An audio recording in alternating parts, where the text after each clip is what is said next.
Hi, and welcome to Talkin' Horses. On this show, we'll be discussing many horse topics: herd dynamics, riding, grooming, groundwork, body language, and most importantly, safety. You can be sure that if it has to do with horses, we'll be talking about it. Our focus will be on natural horsemanship, the language and communication that's natural for the horse. We're going to have loads of fun playing with and developing a great relationship with one of the most magnificent creatures on the face of the earth, the horse.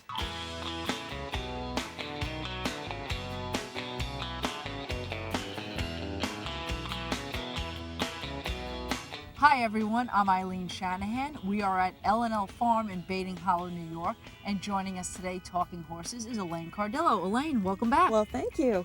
It's always good to have you. It's great to be here. And this show, as we all know, is about communication and relationship with your horse. Right. And one of the best ways to learn about communicating with a horse is by simply observing them. Absolutely. I mean, that's something I try to tell people to do all the time, because just by watching horses, you'll learn so much about their behavior and how they communicate with each other. And it's something that we can try to mimic ourselves when we work with them. Now, when they communicate with each other, they're trying to create the hierarchy. They play dominance games. Right. Now, is that a learned behavior? Is it instinctual? Tell us about that. It is an instinctual behavior. It's not something that's learned, and all horses do it, whether they're wild or domesticated. So that's why you learn so much just by observing. Yeah, just sit, watch them play these games. Exactly. And also, when you go to your barn, don't always make it work for the horse. Yeah. I love going at lunchtime and having a cup of tea with my horse. Exactly. Sometimes I go out and take a book with me. It's the best thing when you can just go and hang out with them and observe them. And you'll find that they become so interested in you when you do that, because you're not demanding anything of them. You're just being with them, which is what they like too. Excellent. Well, we have some footage, about 3.5, 4 minutes, of two horses out in the field, and they're definitely communicating. So let's take a look at it, and we're going to have you tell us what they're doing. Okay? That sounds great. Okay, well, we've got two horses here that are demonstrating classic dominance games that horses play with each other to decide who is going to be the leader. And you're going to see some direct pressure games. You're going to see some indirect pressure games. The direct pressure is the nudging, the nipping, the biting, that type of behavior that you just saw. The driving is when they use their body to move the other horse away. So Now, the white horse is the one that just yielded. Exactly. So you might look at this, and I want you to watch this, and you try to decide, Eileen, who you think is the dominant horse in this situation. Well, the white guy's got his ears pinned back. Yeah, and he's actually got that sullen look that a lot of dominant horses get when they've had to yield to another horse. They're not happy about it.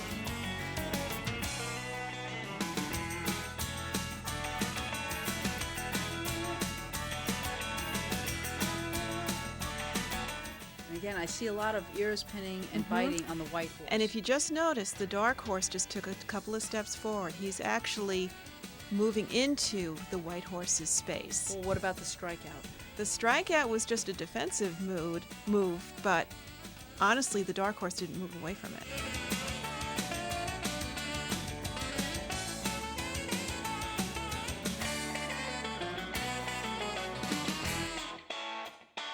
What do we have going on? Well, this is driving. You could see the dark horse is driving the white horse away, just with his body. And now the white horse is going to challenge him a little bit. Say, wait a minute, I don't want to go. Yeah, it's funny because I would have thought the white horse was the one being dominant, but as you had said to us previously, whoever makes the other horse's feet move first. Wins. Exactly. And he's being more demonstrative in his attitude because he's a little annoyed right now. And it's funny, the dominant horses are usually the ones that are more calm, more cool, collected. They're not as extroverted.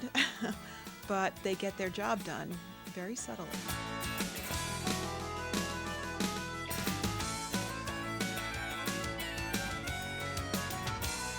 So you saw more ear pinning. Yeah. Again, and that's just because he's just not happy that he's having to yield to this other horse. Now, what's with the head bobbing? That's classic driving too. It's just, I'm going to move and I'm going to mirror. And this is when horses mirror each other too.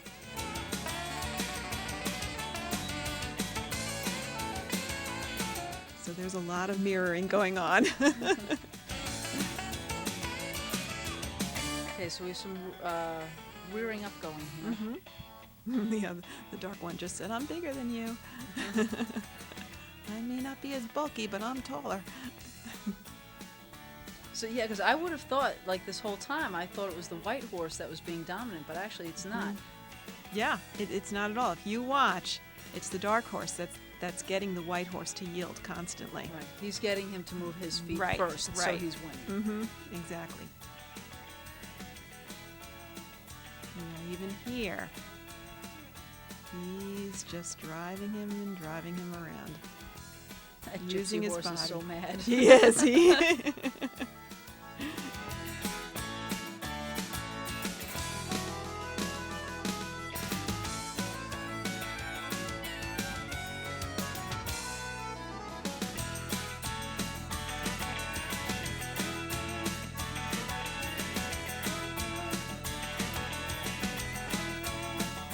And they're not hurting each other. They're not hurting each other at all. No, they're just doing what horses Lucy, do. back Yeah, up. yeah.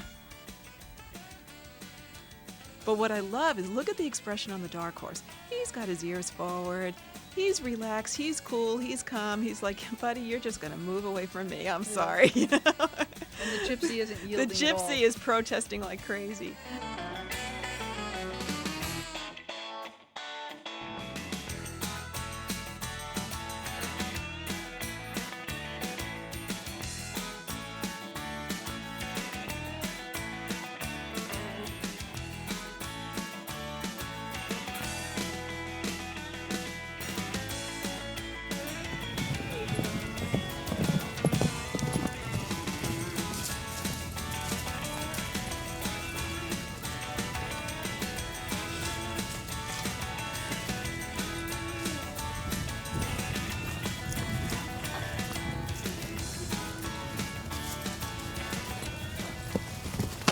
Oh, he got him good. Okay. He got him good.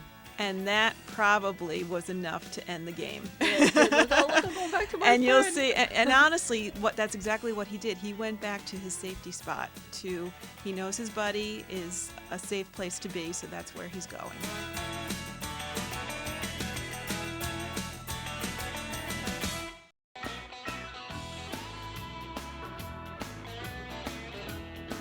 Welcome back. We are talking horses with Elaine Cardillo. Now, Elaine, we just saw some footage of horses communicating.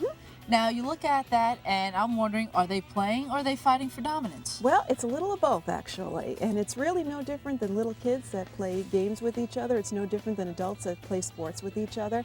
It's fun for them, but at the same time, they're trying to establish who's the leader. And how do you know when a horse submits? Like with a human, like if I'm playing a game, it's like, all right, hey, I give. Exactly, and that's body language, and that's exactly how horses do it too. It's all in body language. One of the signs you'll see is licking and chewing, which we've mentioned before. That's a clear submissive behavior when you see a horse lick and chew. Head lowering is another one. And just the whole, even just sometimes just something subtle like leaning backwards will let you know that the horse is submitting. I was going to say, it doesn't have to be so drastic of a, oh, I'm out of here, you Right, know? yeah, I mean, which- it could be, I mean, we just saw, you know, one of these horses back here just sort of go, okay. Exactly. And he just moves a and little it can bit. be the most subtle thing in the world, and you might miss it if you're not looking closely, but it's there. So you have to pay close attention. You do. Now, the body language with the horses and trying to be the dominant horse, you said earlier, was instinctive. They're born with it. It's a natural thing for them to do. Right. And how can a human use that to their advantage? Well, basically, if you can sort of mimic what they do and play the same types of games that they play with each other with your horse, you can also establish your leadership. And what's really cool about that is that it lets them know that you understand a little bit of their language. So it would almost be like if you were going to a foreign country, say you were going to France to spend the summer, and you were with a family that only spoke French and you only spoke English. If one person in that family spoke just a little bit of English, that would be the person you'd be drawn to. And it's the same thing here. If we can just let them know that we understand a little bit of what they're saying, they're going to be drawn to us. That's quite an analogy. That's pretty cool to think of it that way. So, but what you're going to do now is, Murph, who's a horse we've been working with, you're going to do some exercises with him and try and talk his language. We're going to have fun. All right, let's go check it out. Okay. All right, so we're back here with my good friend Murphy. And what we're going to do today is we're going to start mimicking some of the things that horses do with each other when they're out in the field. So one of the things that I'm doing right now is just getting to know him and rubbing him all over. One of the first things that horses do with each other when they greet each other is they sniff each other and they start grooming each other, usually right around the withers here. So I'm going to use both of my hands and put them all over his body just to let him know that this is a really good thing and he can be really comfortable with me. It's letting him know that he's nice and safe with me. And everything I do on one side, of course, I always do on the other. So I work around to the other side. And I'll use my rope to rub on him. I'll even sometimes toss it over his back and kind of drag it over. And what this is doing is, number one, it's rubbing against him. It's making it feel nice for him.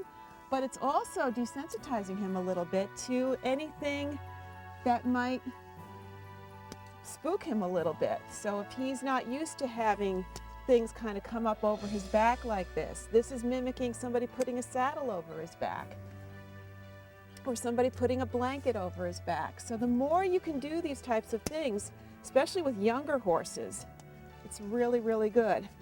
Now the other thing I'm going to do is start getting him used to this stick. So again, I'm going to rub it on him, let him know it's a really good thing. And he seems relaxed, but if you notice, those ears are back and his head just came up a little bit as I tossed that string. So he's kind of saying, it's okay, but. So he's not totally comfortable with it yet. He's kind of tolerating it. And I could tell that just by his expression, just by the way those ears are situated on his head. So what I'll do is I'll do a little more of this to just reinforce that this is nothing to be concerned about. And my body language is very relaxed right now. I've got kind of one leg cocked, the way horses cock their legs when they're relaxed.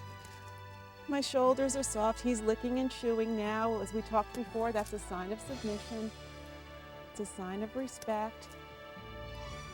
And this type of exercise is something that you can never do enough of. I often break up my playtime with them with just moments of grooming, rubbing, just having a nice relaxing moment together. And he seems pretty comfortable with all of this, which is pretty nice. So now we're going to go into what we did the other day, where I'm going to ask him to yield to me. And as we've watched the other horses before, what they'll often do is they'll nudge each other to kind of establish who's dominant, who's the leader. So I'm going to do the same thing. I'm going to see how much he remembers from the other day. So what I'm going to do is I'm just going to drape my lead line over my arm. I'm going to rub him on his jawline first, because I always rub first before I ask anything. And I'm just going to touch him lightly as a fly. And then I'm going to press a little more and a little more. And that was really good. He took a step over. Now, it wasn't a full step, it was kind of a half step, but he's learning. So I'm going to accept any little offer of a try that he gives me, and I'm going to reward him a lot for that, because that was really good.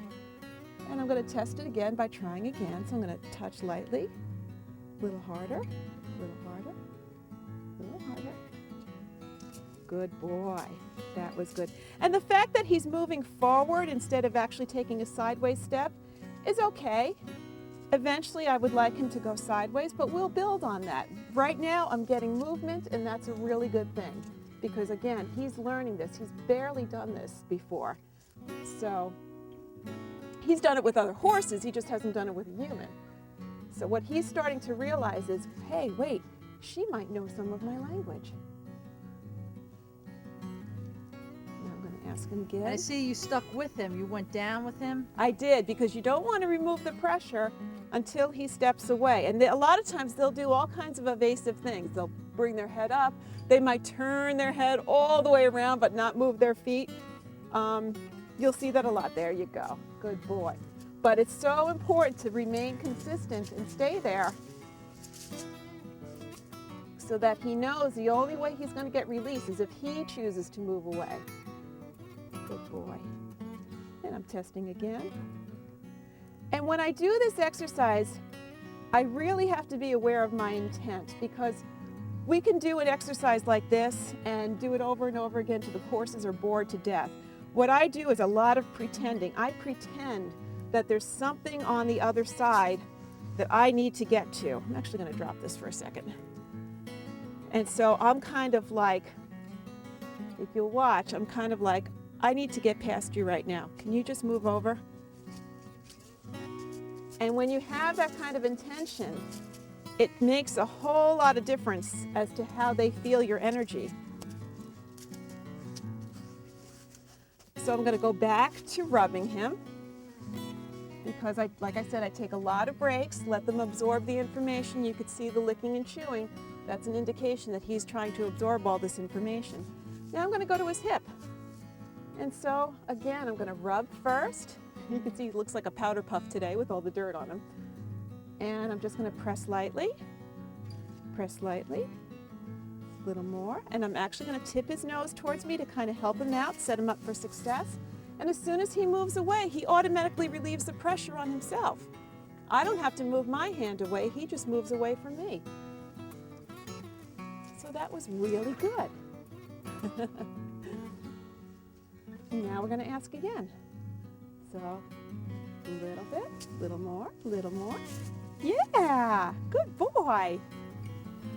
That's good. I see his ears went back a little bit. Was he listening to you, what you wanted, or was he annoyed? A little of both. Because, as we've determined before, Murphy is a dominant horse, and when they have to yield their dominance to you, it's not always something that they want to do or that they totally are comfortable with. So he's kind of got that look again, like, oh, she's making me do this again. But eventually it'll get to the point where he's going to be really happy. So I'm going to ask again, just very lightly, and then a little more. And again, I'm tipping his nose to kind of give him the idea. And that was really good. Really, really good. And again, lots of rubbing for reward. One more time. Yeah. Good boy. That time I barely touched him and he did it. So that's a mimic of a game that you see horses do all the time with each other when they're actually nudging each other and using bodily contact to move each other.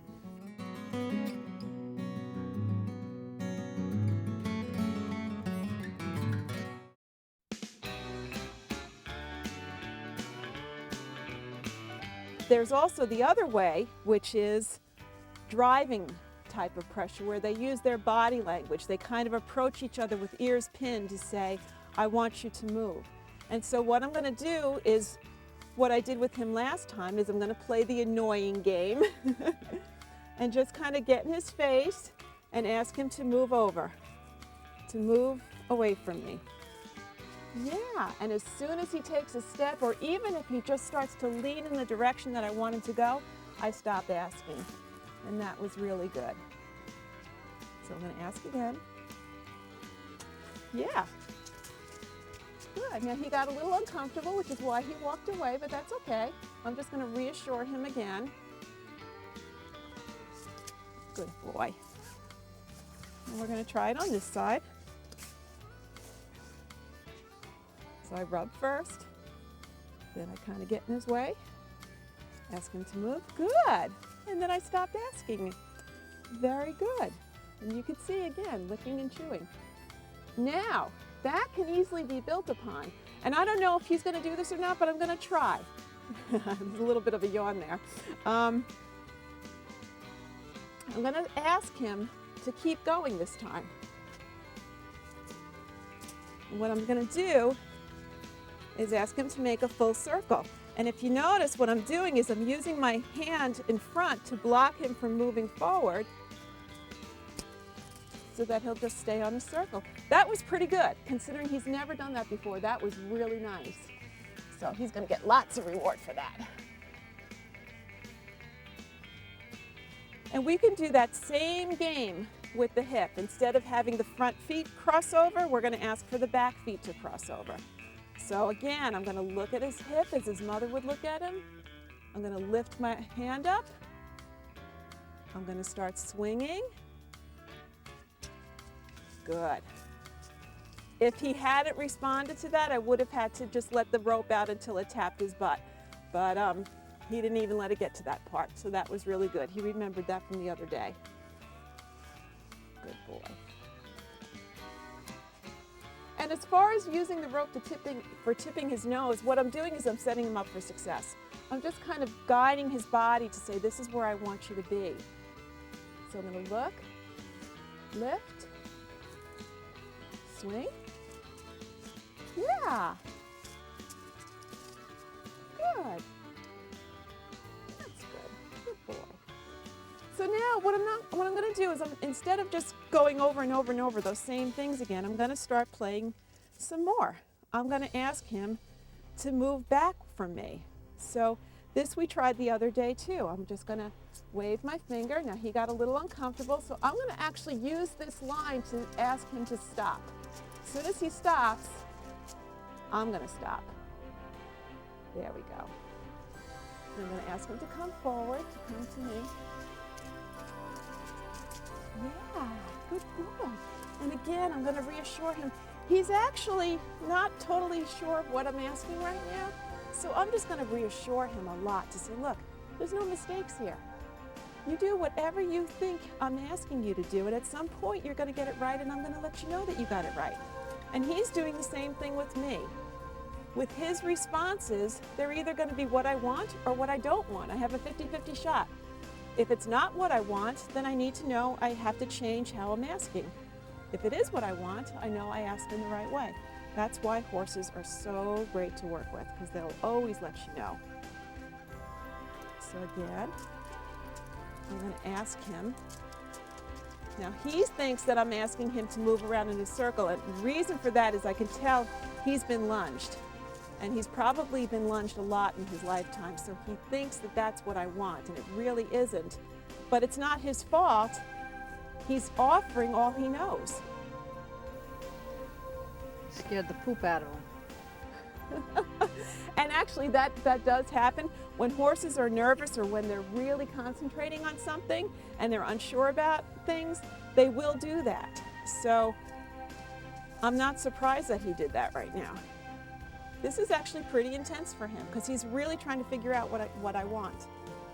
So he's going to think that I want him to go around in a circle, and I don't. I want him to step backwards. So I just have to find a way to show him what I mean.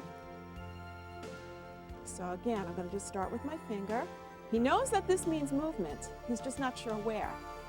Now I'm going to move the line a little bit more, a little bit more, a little bit more.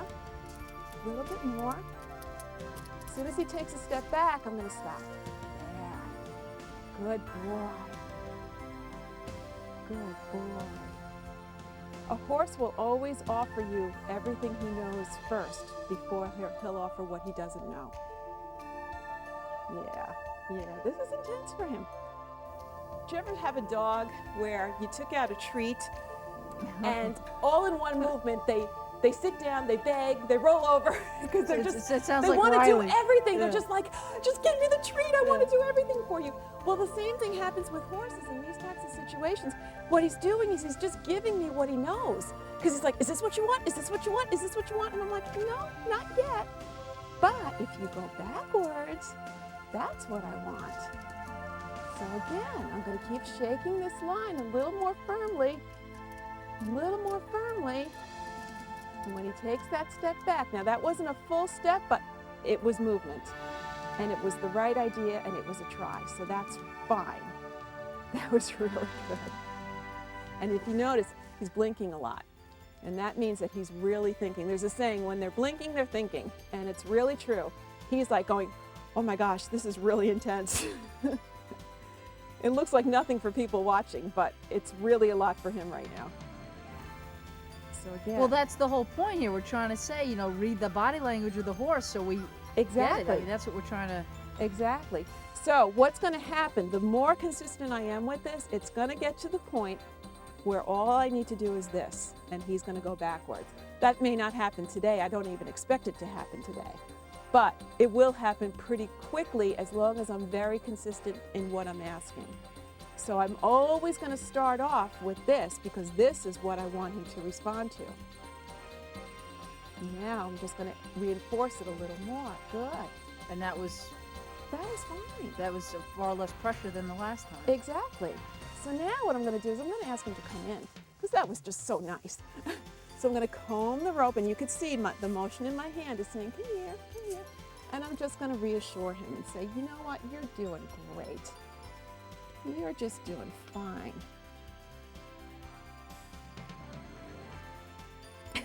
Now that curiosity's coming out in him. He's like, oh, I'm going to play with this rope too. So again, I'm just going to rub him all over, take a break, give him some time to think about everything.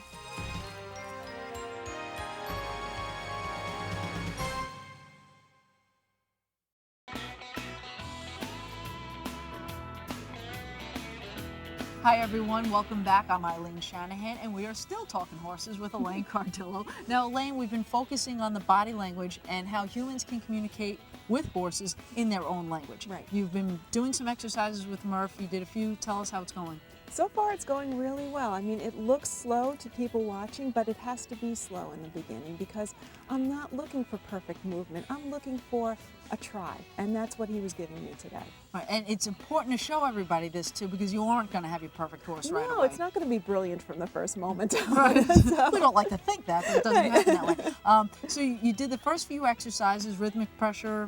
Direct pressure, and just a lot of reassurance. And that, like I said, you just can't do enough of that because this is really a lot for them. And so they constantly need to be reassured, you're doing great, you're doing great. Good. And now you've also advanced a few. We saw a few, the first few that you did.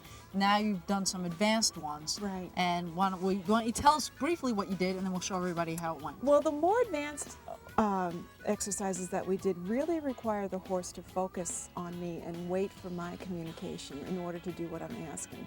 And so that's what we were doing, and he really needs to be in a left brain frame of mind in order to do that. So they are a little more advanced. They're not perfect either, but we got a lot of good stuff. Great, we'll show everybody. Great. Now those three exercises, the rubbing, the pressure, and the rhythmic pressure, the first three are really important because those are the ones that horses play the most with each other. Everything you're going to see me do from this point on is a combination of those first three exercises. So now what I'm going to do is, and this one he should be good at because I'm going to ask him to circle around me. Now the thing is, he's going to think that I want him to lunge. And lunging is something that a lot of people use to kind of get the willies out of their horses before they get on. The problem I have with lunging is that it builds up their body muscles, but it doesn't build their brain. And what they end up doing is mindless circles around and around and around to work off energy. But in the meantime, their mind is still going do-do-do-do-do-do. So it's not really doing anything to calm them down except get them exhausted. What I'm going to do is I'm going to ask him to circle around me, but I'm going to be doing so with communication, and I'm going to ask for communication in return. So what I'm going to do first is I'm just going to see if I can do this without using the stick, because I'd like to be as friendly as possible. And all I'm going to do is I'm going to hold my lead line up and point in the direction that I want him to go. I'm going to lift my line up. I'm going to swing. And he was so close that it actually tapped him. Now, he made that circle really, really close around me. And part of that is, believe it or not, he's unconfident right now.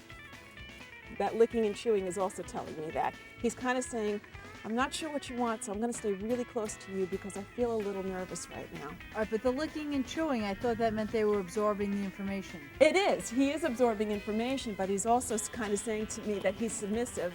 Submissive, okay, that's right, it's a submissive. Right. Okay. So what I'm going to do is I'm actually going to use the stick to kind of guide him a little bit.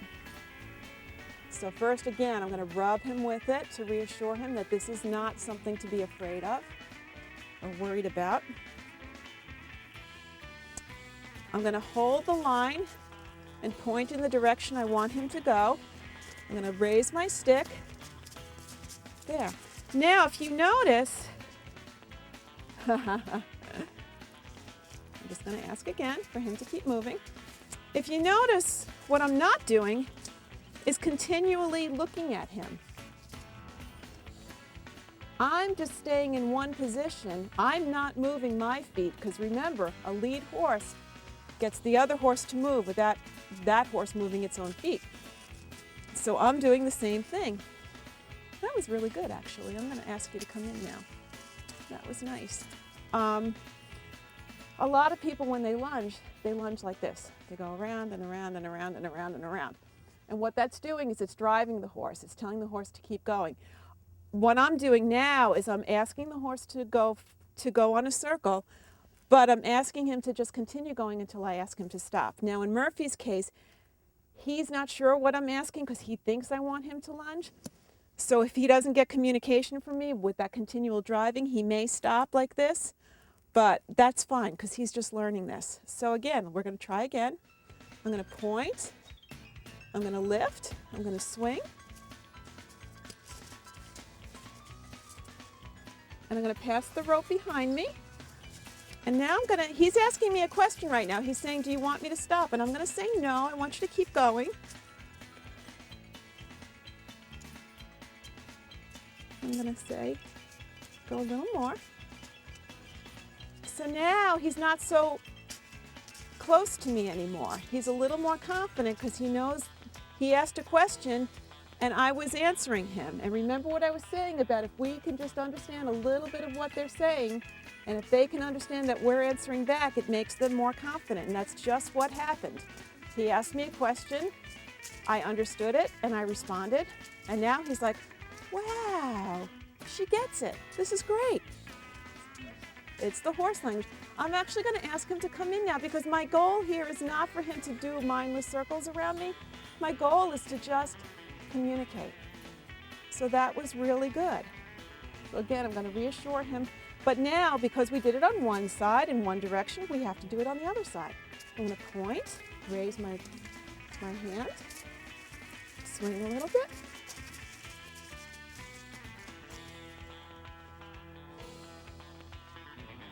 And the fact that this isn't fast right now is fine. I'm not asking for speed, I'm asking for communication.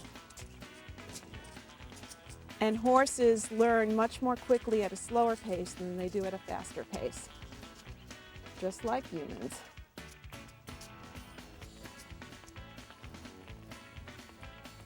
So he's going to sniff that, and I'm just going to shake the line to let him know that that's not what I want. And as he comes around here, I'm going to look at his hip, tip his nose towards me, and tell him to come in. Good boy. Good boy. That was great.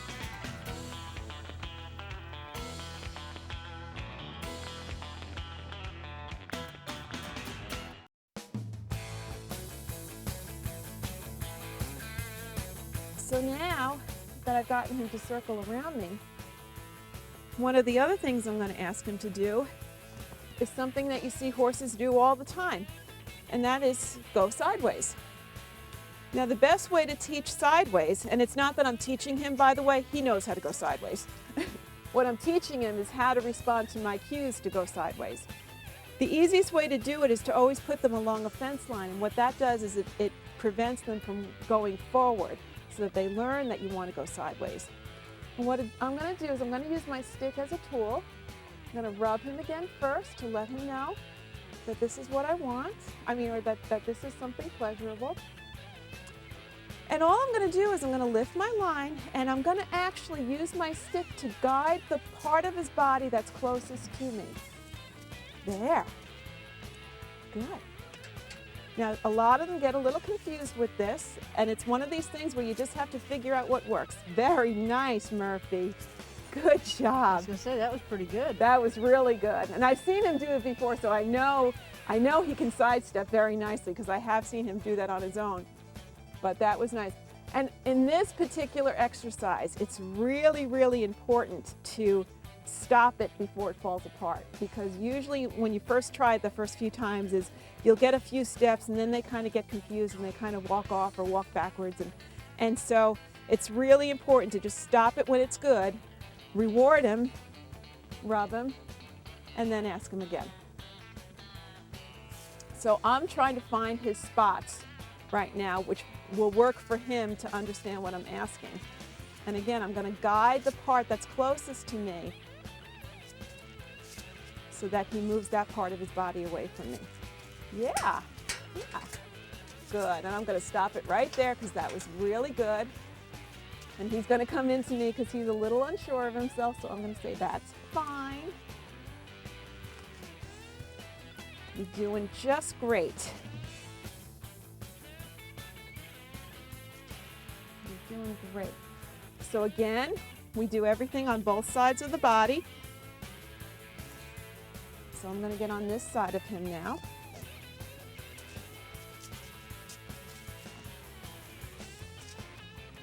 And now he's going to get a little more unconfident this way because he's not used to having me on this side of his body. But this is really good. This is excellent. Good. And now I'm going to ask him to come to me. That was great. And the more we do this, especially this particular game, when a horse has to cross his feet over each other like this, they really have to be in a left brain frame of mind. It's not something that they'll do in a right-brained moment. So this is a great exercise to use if your horse is kind of distracted or not really with you. If you can get your horse to do this, they automatically have to go into that left brain frame of mind and it gets them more focused on you. So it's a great exercise to use. One of the other exercises I love to use along those same lines is where you're asking the horse to kind of squeeze through a tight space. And this looks almost like when I was asking him to do a circle before, but it's not. What I'm asking him to do is to go between me and the fence, which is kind of a tight space. And what I'm going to ask him to do is go, stop, turn to me, wait, and then come back through again. And again, they have to be in a left brain frame of mind to do that. So I'm going to lift my line and just ask him to move. He's going to get really close to me, so I'm going to I wasn't in the greatest position to start that off, so I'm actually going to ask him to back up a little bit. And I may have to use my stick to do that.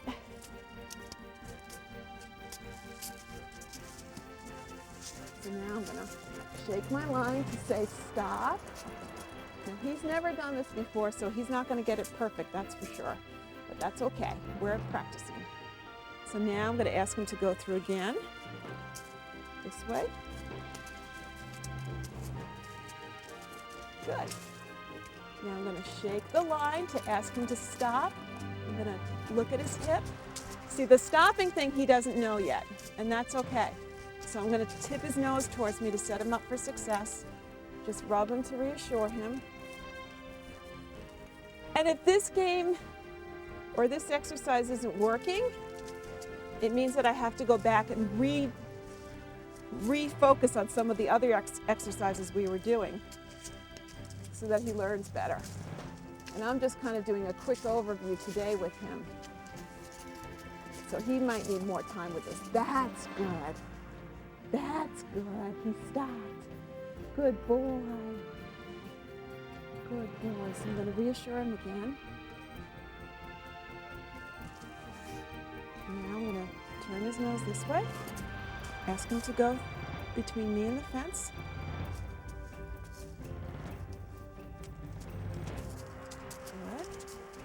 Look at his hip. And stop. And see, now what I'm doing is I'm breaking it down to little baby steps, but that's okay. Because all I'm doing is I'm trying to teach him what I'm asking. And tip his nose around me.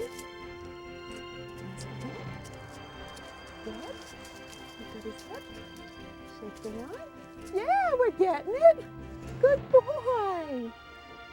Good boy. And you can see the licking and chewing. So those are some of the games or exercises that horses do with each other that I'm mimicking with him in order to establish my leadership. And while it looks really slow, it is in the beginning, but as we get better at this and better, it gets faster and faster and a lot of fun, and we can put music on and have lots of fun just playing. And that's what I'm doing. I'm just playing with my horse. So I'm going to take this off of him now, just to let him chill out for a little while.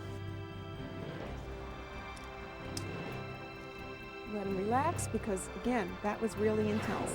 Elaine, it's time for our post-demo, post-game interview. Yay! How did it go with Murph? I was really pleased. I really was. He was trying hard.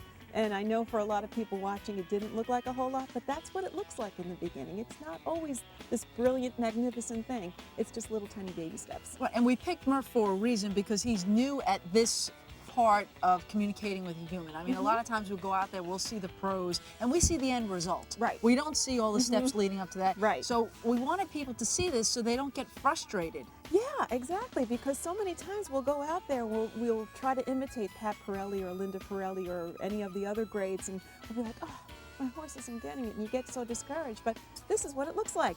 So, This is how it starts. this is how it starts. And the most important thing is it's all about building the relationship with your horse, Yeah. and that's what this is all about. It can only get better from here. Excellent. Elaine, thank you so much for Thank joining you, us. really. We love having you. Thanks, I love being here.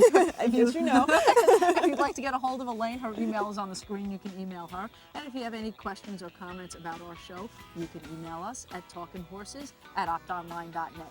Thanks for watching. We'll see you next time. Have fun with your horses, and most importantly, be safe.